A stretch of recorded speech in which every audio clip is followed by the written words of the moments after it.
Okay, we'll go ahead and get started. Thank you, everyone.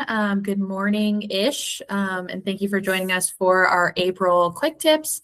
I'm Marcy Blaylock, reference historian at the Wyoming State Archives, and I'm filling in for Morgan, our roving archivist today. Before we begin, I just want to remind everyone that today's session is recorded and will be later uploaded to the Wyoming State Archives YouTube page, probably later this week or early next week. I'd also like to thank our partners, the American Heritage Center, the Wyoming State Archives, and the Wyoming Shrab Board, who make our Quick Tip sessions and the Roving Archivist program possible. This program is also funded by grants that are made available through the Wyoming Shrab, the National Historical Publications and Records Commission, or NHPRC, and then those are administered by the Wyoming State Archives as part of the Wyoming State Parks and Cultural Resources. Lastly, if anyone has any questions today, please save them for the end, or if you don't want to forget them, go ahead and place them in the chat and we'll get to them at the end. With that, that's my general spiel. I'd like to introduce April's Quick Tip session, which is titled Navigating the Current Grants Landscape. And our speaker today has worked with the Wyoming Cultural Trust Fund for more than 20 years. So I'd like to hand it over to our speaker, Reneé Bovée. Hey, good morning-ish. So, Sierra, where are you based? I am based on the Wind River Reservation, Fort Washakie, Wyoming. Okay, great. Michelle, how about you? Hi, can you hear me okay? Yes. Okay. I'm with the University of Wyoming, the Wyoming Natural Diversity Database in Laramie. Okay, yeah. Nice to meet you too.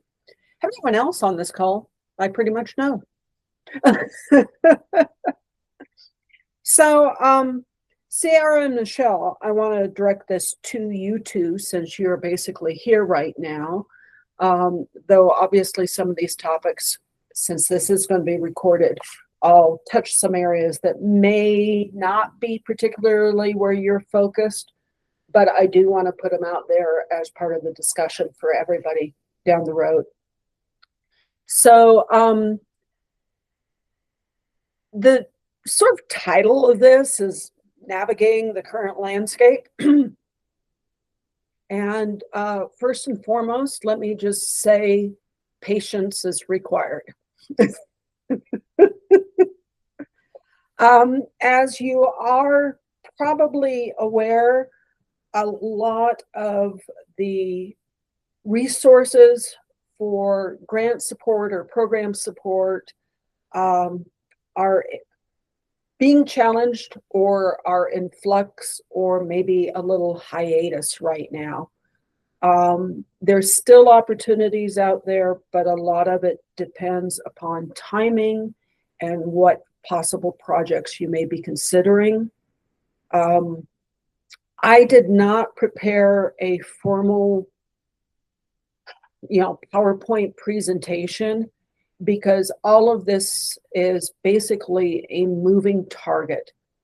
The farther you are reaching out away from your home base, the more the target starts shifting. So for example, your local community support, that's probably the most stable opportunities if you have anything that's helping you in your own community. But as soon as you go 100 miles away, it starts shifting as things are progressing. For those of you that are working with local governments are starting to feel the pinch in a lot of different ways right now. And if you're working with the local government in the state of Wyoming, you're going to find that there's a lot of uncertainty as to what's going to be available if you go more than a few months out. And a lot of that has to do with revenue coming into the community through the local government. Concerns over property tax reduction is impacting a lot of our local communities. They're not sure how things are going to run. They're not sure how much is not going to be showing up in their coffers. So if there is a local program that's supporting you, it may be a question of they're waiting to hear. It's going to be a delay. When you start talking at the state level, depending upon what programs you are going after, right now, the state is actually one of the more stable components. The state entities usually have a revenue stream that's coming in both from the state itself and from any federal partners. And so sometimes the timing gets a little wonky, but usually the programs are still there, and if not in total, at least partially there, and are able to address your needs. The organization, I see Rachel Clifton's on the call with us today. She's with the Wyoming Arts Council. Her situation is a little bit different than, say, the Wyoming Humanities Council, which is under more financial stress right now as they have not received future funding from the state of Wyoming at this time, and their federal dollars are still kind of wonky. Supposedly the budgets are there, but how it's trickling down is not as smooth as it usually is. My role with the Wyoming Cultural Trust Fund is I am a state endowed program. And so my program is actually one of the most stable ones right now. Our money is invested and we work off the interest earnings of it. And so we don't have as much fluctuation. But we do have a higher call on us right now as more and more people are not finding their resources otherwise and are coming to us. So the competition is going up, but the program itself doesn't, its deadlines are holding steady, its programs, its granting is steady at this point. When you go outside of the state, any regional organizations kind of depend upon which regional organizations you are working with and how closely their budgets are tied to the federal level. Once you get to the federal level, there's a lot of hope. There's a lot of plan. Execution is a little iffy right now. And a lot of that has to do with cuts in literally the number of people running the programs. And when does the actual federal dollars hit? Despite all of the hoopla you may hear in the media regarding federal funding, a lot of federal funding has actually passed through Congress and is just trying to figure out how to get it into the federal agencies that are handling the grant programs, because their staffing is so far down right now. They're not quite sure how they're going to process it or who is actually doing what.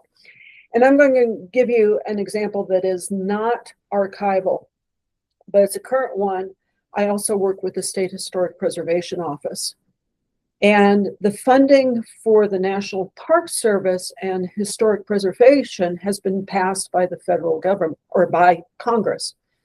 But the execution of that office is down to one staff person.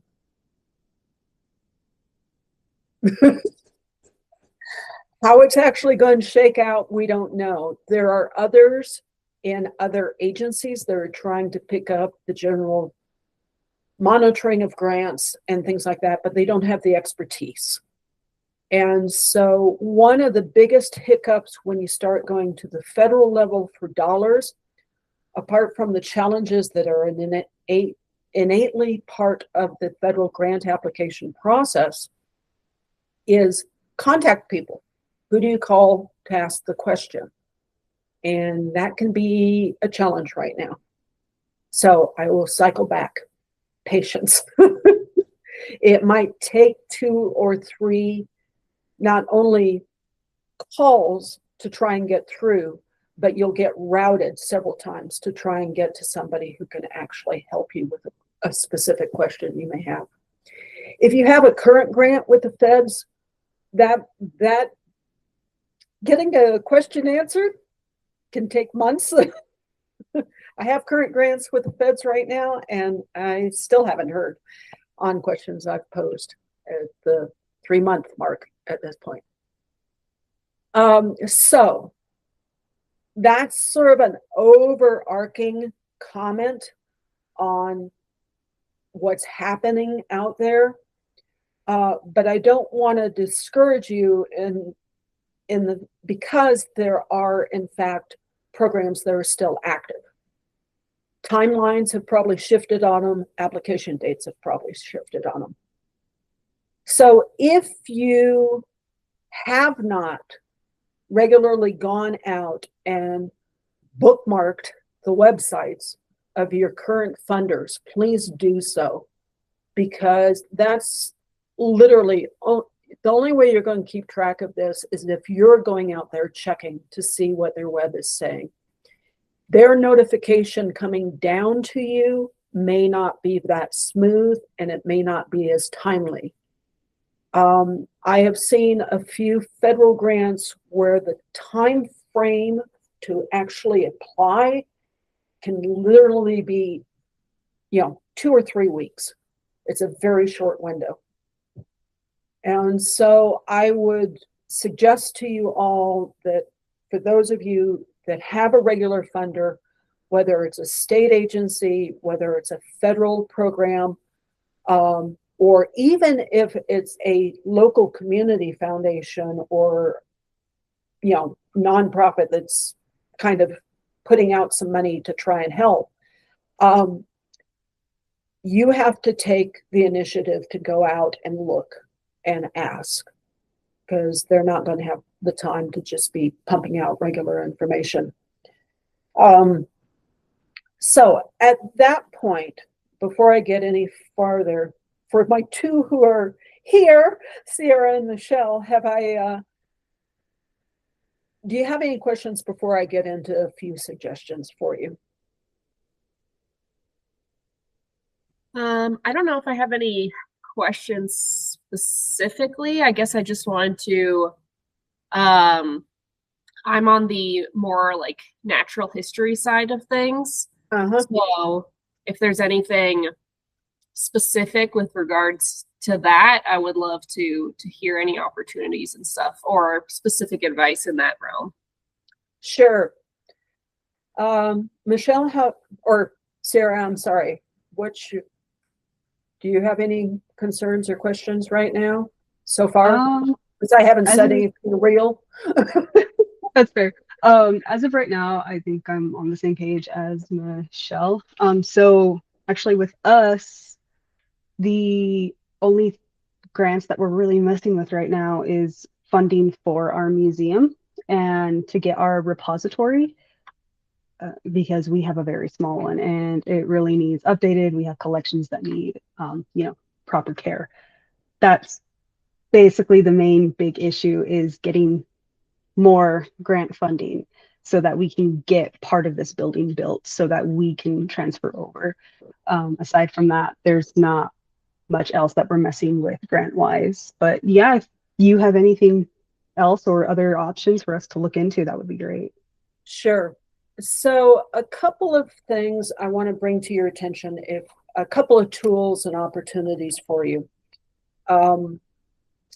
Have any of you heard of the Grants Management Office in the Wyoming State Budget Department? I don't think I've interacted with them, no. Okay. Let me share my screen on a couple of things.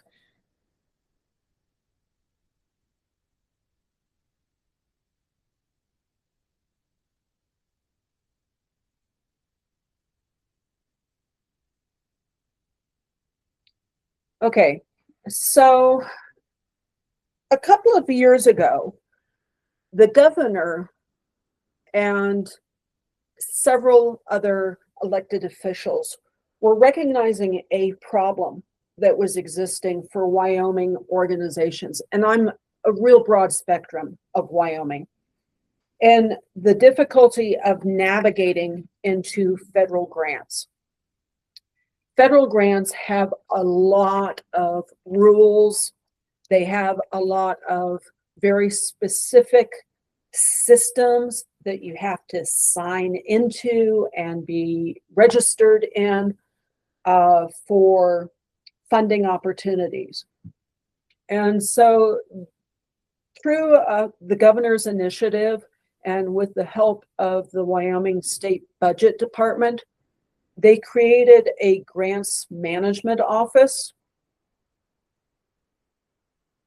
And I'm hoping this will, oh, come on, you're going to be that way. Hang on. This isn't helping when it's locked. Let me go find the active site for it, or I'll hiss. You see, even I'll bookmark something and then it goes away from me.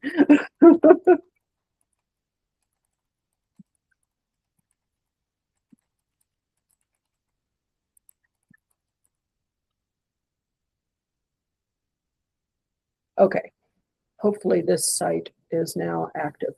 I went to their main site, so let me just start sharing again.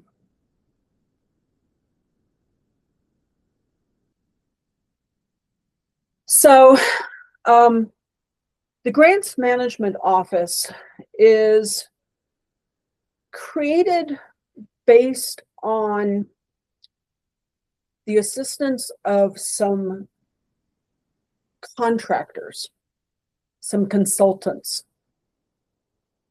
And so I want to say that it started at the 30,000 foot level. It's now starting to work down to about the 15,000 foot level as they start getting their feet under them as to what the resources are out there and what applies to whom and when. So one of the things that they are doing, though, is they are trying to help organizations, individuals out there in the state to become familiar with the processes that are behind federal grants. If you apply to, let's say, the National Endowment for the Humanities for a grant at the federal level, that's a lot different than if you applied to the Wyoming Humanities Council. It's a totally different process as far as what the applications look like, what the narrative and the style of writing is all about, and the systems that it sits upon require annoying things like ASAP and SAM and the grant portal. And all of these things require a registration process, usually not a dollar process, but a time process to register in. And so one of the things that the Grants Management Office is getting very skilled at is has learned what it takes to actually get your local organization into that federal system so that you will receive notifications, you'll receive your contracts, you'll be able to draw down your money when you're awarded a grant, and you're able to report back because everything's set up on an diverse electronic systems that do not talk to each other.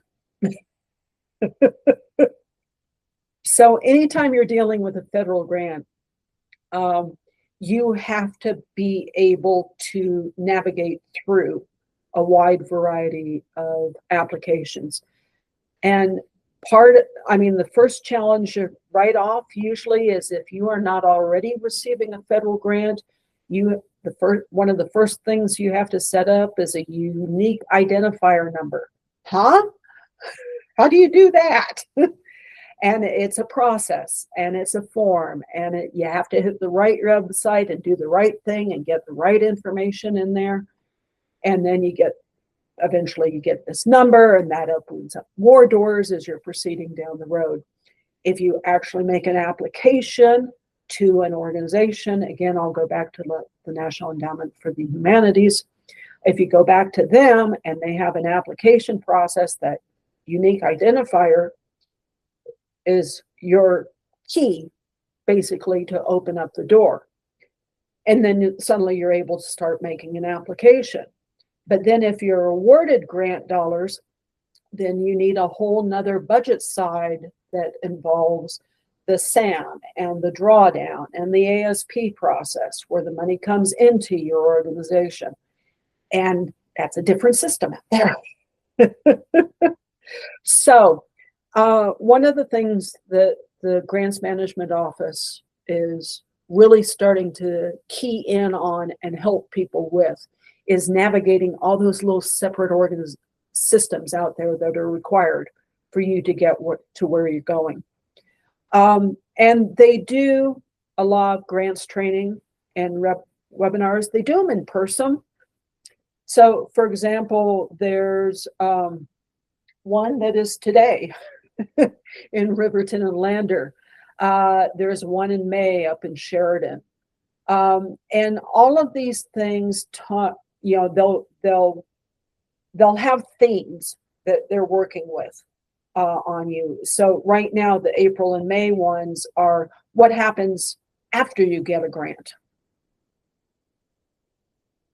So there were ones earlier, late last year, that was, how do you apply for a grant? So anyway, you can always contact these people.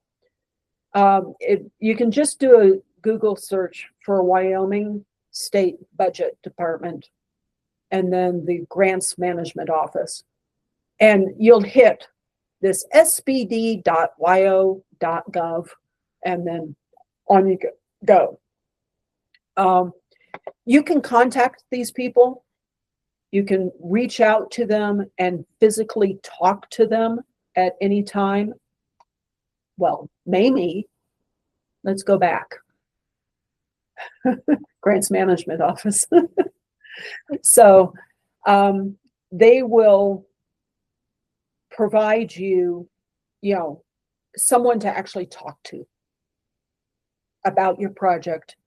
And they have a lot of the search tools that can get you to, if you tell them you want to build a building, or you need to do something with this type of material, or, they can do searches based on what you start telling them, and it'll come up with a shopping list of possible grant opportunities that exist that may or may not be appropriate to you.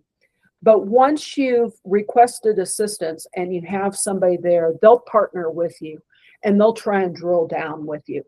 As they learn more about what your needs are, they can drill better and find better resources for you that are more appropriate to what you're doing.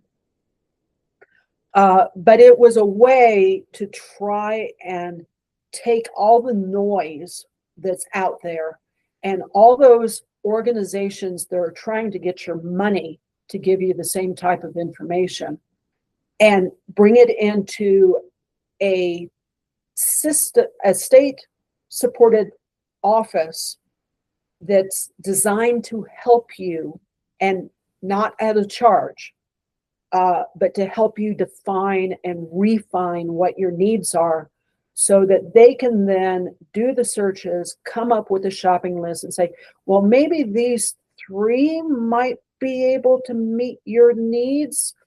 And you start talking about it, and you start whittling it down, and you whittle it down, and you whittle it down until you actually find them. They do the same thing within reason to the resources that are within the state of Wyoming. They try and bring in both sides of the federal level and the state level. They do sometimes guess wrong. I'm on their list, and I've tried to explain to them what the Cultural Trust Fund will do. And sometimes I will get a stray one that got referred to me, and I was like, not quite. Not one of those things we can do. Have you talked to Outdoor Rec instead of the Cultural Trust Fund? But it's a way to start getting you when you're just going, we have a need and we don't know how to do it. Who can we ask for help? What resources are out there to do it? So sbd.wyo.gov and go to the Grants Management Office. State Budget Department, WYO.gov, and Grants Management Office.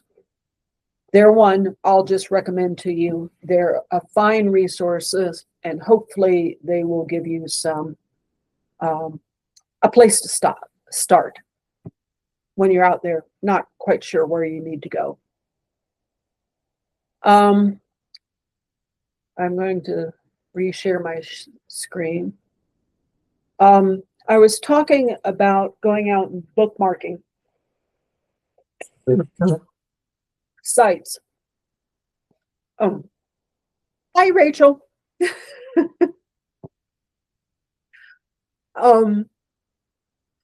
Bookmarking sites. I was working with the base assumption of archival work.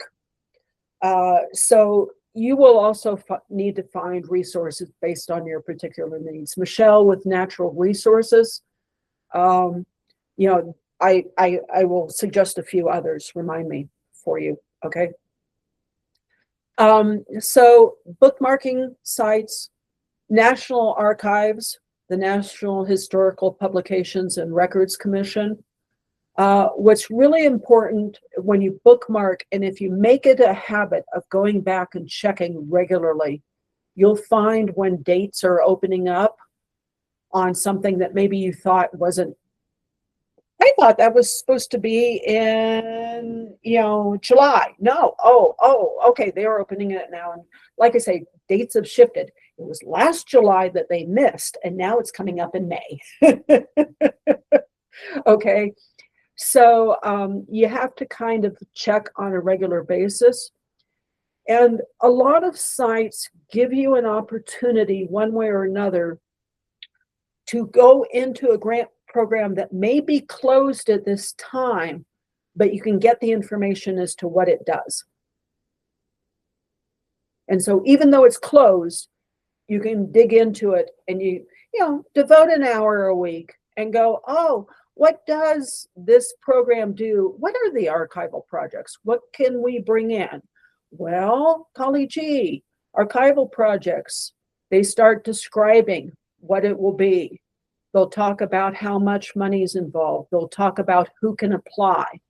So there's always a little component that gives you an idea, oh, this would actually work for one of my needs. And apparently it happened somewhere around August. Maybe I should start checking in July. But like I say, patience. It may not be July, it may not be August, it might be December, depending upon when they're able to implement things. Same thing with the National Endowment for the Humanities, federal level. And one of the nice things is they have a search option right at the start, whether you have an individual need or an organizational need. A lot of government supporters, whether they're a state agency or a federal grant program, focus in on organizations, be they governmental or local nonprofits. But there are some that can actually deal with the individual researcher, the author even. And so a lot of times you'll have a way of searching what their grant opportunities are and when things are happening. The Institute for Museum and Library Services, IMLS, sometimes our local archival interest, historian interest people happen to be in local museums. But maybe you need to expand a site. This is one of the few places where you can actually get some of that money to help within the building itself, not, building and equipment, not just programming, which is kind of nice. So IMLS is one that you'll want to keep track of. Then there are the state entities, the Wyoming Cultural Trust Fund, my agency, the Wyoming Humanities Council. So, all of us have grant tabs. If we're giving grants, go away. I'm just going to reject you right now. You can go in and find out what's happening within their grant programs, what they're trying to do, what their goals are. And they'll tell you if they have a grant coming up. When's the next one? What's going to be available?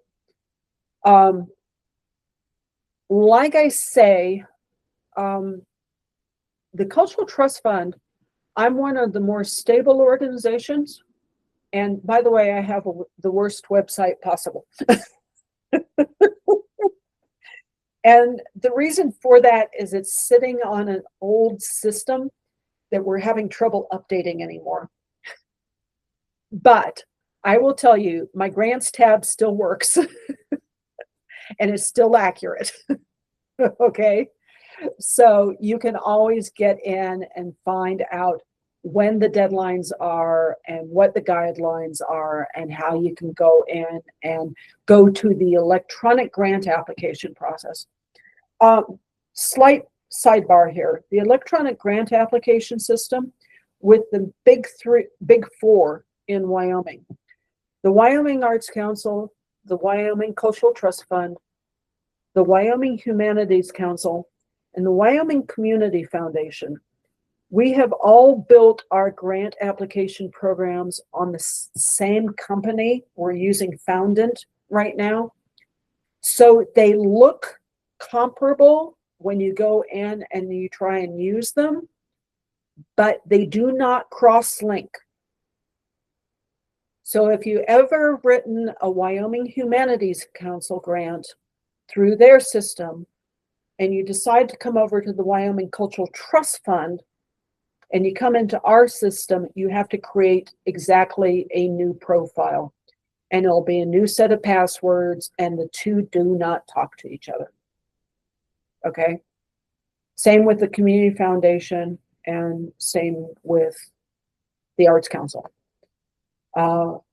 It's a great system. It works really well. We can do data dumps that make us be able to share information behind the scenes. That's great. But you as a user, it's like you're going into a totally separate house every time. And you have to set up new passwords and profiles. So,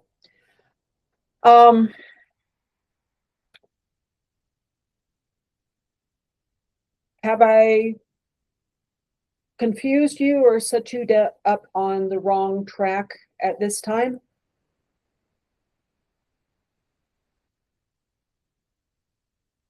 All right, so let me kind of shift over to what you think you might be needing help with. So, Michelle, let's start with you. You talk about natural resources. Well, what does that mean? What's the help that you think you're going to need? Yeah, so I am the new, first curator, sort of collections manager for our invertebrate collection, which is like a research collection, but we're trying to make it into more of a museum collection that's more accessible. So right now, we've moved into a new room on the campus of the University of Wyoming, and we're working on like organizing and digitization as well. What we really need is funds for equipment like cabinets and stuff like that to store our specimens and our drawers. And we also wanted to make changes to the room that we've moved into to make it more better for putting a collection into. And then we're also always looking for funds to support like digitization efforts and time. Like I'm entirely like soft money funded, so stuff fund like my position, and people to help me as well is also always needed. I should have started with Sierra. It would be easier. Sorry. Yeah. You're in a unique niche area. Mm-hmm. A lot of your partners have more to do with other natural resources. And as strange as it may sound, have you talked to like the Wildlife and Natural Resource Trust Fund? I don't think that's one that I've talked to yet. I mean, we're in conversation always with a bunch of different places, but they're usually more specifically project-based and don't offer money for equipment a lot of the time. It's like research project stuff. Yeah, then that's probably where so much of your challenge is going to be. Mm-hmm.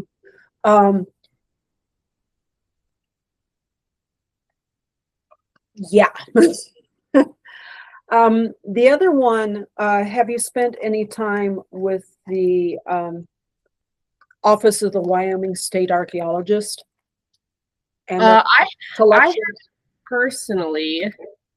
Okay, they have an incredible research collection for Wyoming fauna. Mm-hmm. And so they have a lot of the structure of, the database, the collection management, and they're on campus there as well. They're in the anthropology building.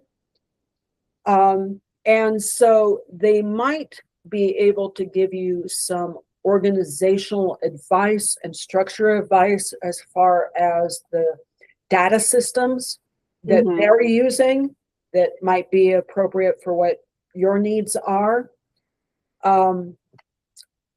There's that. And then after those two that come to the top of my head, I don't have a lot of experience to help you. So that might be a conversation to have with the Grants Management Office to see what other natural resources supported entities there are out there that can give you some of that infrastructure need that you need. Right. When I mentioned wildlife, I don't know how much they'll get into the infrastructure. They do tend to be land-based management resource. Right. More than anything else. But it never hurts to ask, because sometimes they know somebody else. Right. And it becomes a daisy chain. Gotcha. Reneé said I should give you a call just to see if you can if you help with anything like this. And if you don't, who do you recommend I talk to? And away you go down the daisy chain. But one of the challenges that's going to hit you out there is the fact that you're residing in the university system. So you're definitely going to have to be working through and with the university system there. The collections that the Office of the State Archaeologist has, they have to work within the university systems all the time. And so if nothing else, they might be able to help you navigate around some of that. Right. But you have a hierarchy that's sitting over your organization that they will always be putting their 2 cents worth. And wanting 20% of whatever you get back, Yes. which is somewhat of a challenge. So yeah, I don't have a lot of help for you. Oh, no, that's Sorry. okay. I appreciate the stuff you've talked about so far. Yeah. So I've not been to the grants management office or talked to them, so I think that'd be a probably good people to contact. absolutely. And you know, they also help our state agencies. I mean, Mhm. it's not just the public and the nonprofits or local governments. They'll help Right. anyone they can, basically, to try and help navigate what the options might be. And I know there would be some federal resources for you, but I'm just not sure where they're buried. Yeah, I've been looking. I did apply for IMLS a couple months ago. So Right. There's that within the Department of Interior, there's this huge spread of organizations.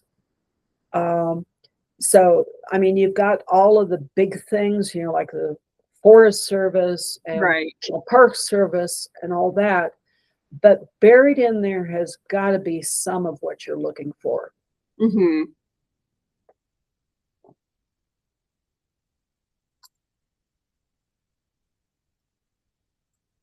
Or if not, they might know where. Yes, true.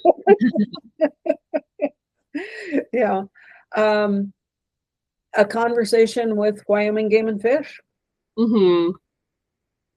Again, it's a slightly different, they're more interested in living animals.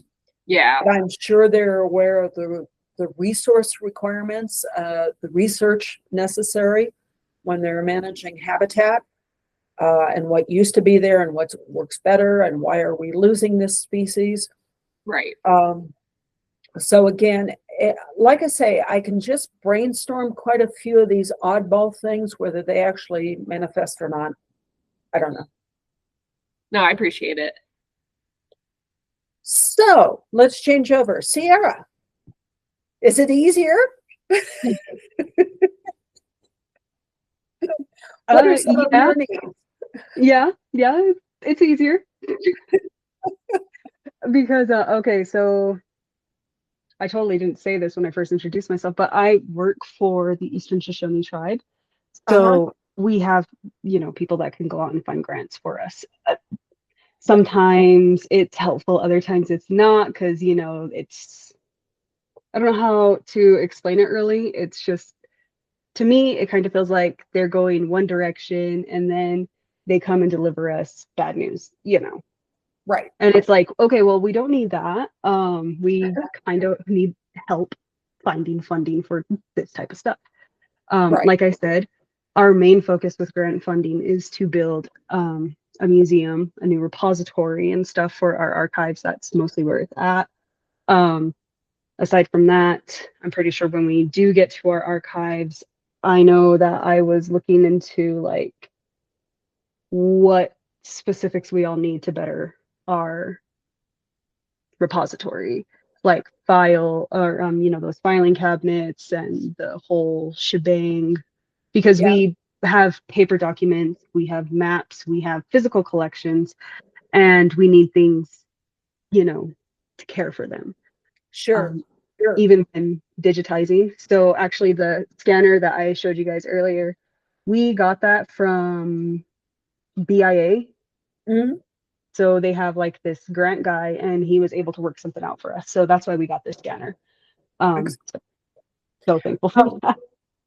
One of the resources I'll strongly suggest to you is the Institute of Museum and Library Services, because they have several very specific programs that have a Native American focus, and getting a lot of that infrastructure. They actually have the programs that are working with the tribes in order to help make all of this work. Mm-hmm. Another resource for you, by the way, just for your collections, is a conversation with the Wyoming State Museum, because they can help direct you to the type of archival supplies you need for various collections that you might be holding, whether it's something that needs to go in the box. They can recommend the type of box that will not lead to the future damage for the artifact itself. If it's, something that's big three-dimensional, everyone's instinct is, oh, I'll just go find a plastic box and put it in. Well, it has to be the right type of box. Otherwise, the plastic off gases and it'll deteriorate natural fibers. Luckily enough, I am keeping in contact with them. So good. I do keep in contact because there's like a few items that I did find, because as of right now, I am doing inventory on my repository and fixing everything, because somebody didn't do that properly before I joined. Anyways, there was a few things that I asked them for help, like with photographs. We have like a huge panorama of soldiers. Sure. And it was both Native American and, the white man. But it was rolled up. So they were very nice and very helpful on how to unroll it and make it stay like that, and a way to protect it. Sure. This is one of the few times I get to toot the Wyoming Cultural Trust Fund horn. One of the things that we do support is that type of museum collections care. We have provided money to purchase, the rolling cabinets for storage. We have done we once helped a very small museum just buy the appropriate boxes for some of their collection. It was a $750 grant, whatever. We've also gone up to, $35,000 or more for collections care. So some of those actual needs that you may have within the actual care of your artifacts and your collection, Cultural Trust Fund can actually help with that cost. We have 2 grant deadlines a year, April 1 and October 1. The April 1 deadline is for projects that begin after July 1. October is for after January 1. The tribe and your organization would be able to apply. That's not a problem. It's a sister government. The project, the Cultural Trust Fund, does require a match, but let's just say you have a shopping list of, this type of boxes, this type of mannequin, if you're going to display, we need this type of casing, or we need this type of storage cabinet. If you have that type of shopping list, and I hate to say it that way, but it really almost is, and you have a $50,000 project, well, you could come in for 25 of it from us. And if you receive the grant funds, that helps get you started. So there's one of the things with the Cultural Trust Fund is I'm a friendly little program. It's just me, myself, and I. And so if you start going in there and you're going, how in the world, what do they want? Reneé, you just call me up or email and I'll walk you through it. It's not a problem. But yeah, that type of thing we do all the time. So that's good. That's good to know, definitely. Yeah, that's a quick resource for you right there. Yeah. I try to make myself a jack of all trades in my job. It's like, hey, collections care, preservation, document, so on and so forth. And it's like, okay, well, I have to find how to get all of this stuff. Yeah. But so yeah, thank you. Yeah. I'm going to jump in. Sarah just dropped a question, which we have time. I'll do a quick response to. Since grant windows are often short or discovered last minute, what common components should we prepare in advance to make the application process more efficient? When you as an organization identify a need, whatever that need is, okay, it's a piece of equipment, it's a, you know, we need somebody to do something, you know, for X to handle this. We don't have the capacity to do this anymore. Define it to the best of your ability. When you first have the idea and you start tossing it around, define it and set it aside. And then later on, when you're out there and you find out that something, oh God, we could actually apply to do that. And we have the basic framework as to what that is. What is that? Who is it? What are they trying to accomplish? You know, what's holding you back? Why can't you do it right now? Well, I don't have $30,000 to pay that person part-time to do this. That's what the need is. If you've got it written down somewhere, then you literally, someone with a good memory, or, you know, the equivalent of an electronic tickler file, you know, what are we looking for? What do we need down the road? And you're out there on a website and you say, oh, wait a minute, Cultural Trust Fund grants are going to open up soon. I think they can do this project. And then you have enough time to flesh it out. But if you just see the fact that we could do something your mind was thinking might be the direction to go, you're not going to make it. You don't have enough detail. Anytime you're writing a grant, the basic questions are always who, what, when, where, why, how, and how much. So if in your brainstorming sessions, you go, what is our need? How would we solve it? Who's going to do what? When would we want to do this? How? Maybe you don't quite know how, but you can kind of figure that out.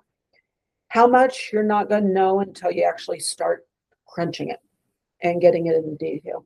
So if you can get through 4, maybe 5 of the 7, just somewhere as a reminder to yourself, you'll be able to jump on an opportunity when it shows up.